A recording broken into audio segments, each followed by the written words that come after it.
Don't Look at the Demon, new horror film from Malaysia, or rather made in Malaysia with primarily Western actors.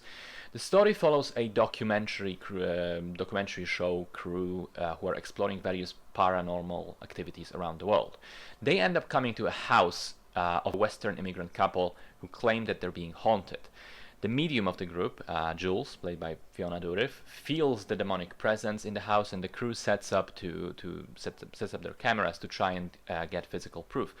But in doing so, they get entangled in a very dangerous situation involving creepy Malaysian lore and rituals. So I gave this film a go primarily because I generally love horror films that have roots outside of the well-known usual Western culture shit. I feel that it's often way more scary to interact with the unknown, obscure lore from different parts of the world where the usual rules don't apply, and you don't know what to do in these situations.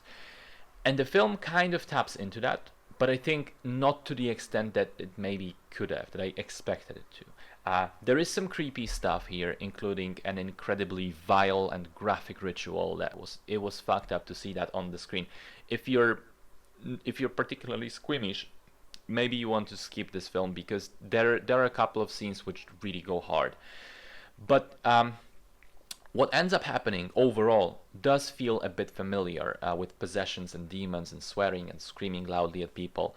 Most of the scares are jump scares, but I'll admit they're executed very well, and a couple of times I got scared shitless.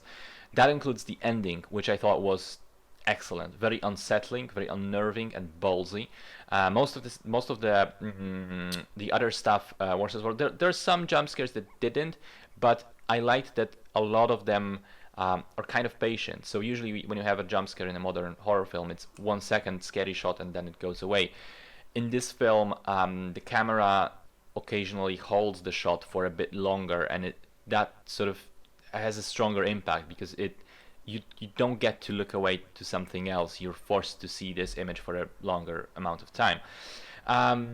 What else? I think that Fiona Dourif is great in the role. I liked everything that had to do with the local lore, as I said. But again, while it all feels decent in the end, I can't help but feel that there was a greater film somewhere in there. It just wasn't found. It wasn't executed to perfection. Now, again, I still think it's an okay film. I just think that it doesn't transcend the genre. So if you only love fantastic horrors and usually don't watch that stuff, it's probably not for you. But fans of horror should be happy with this one.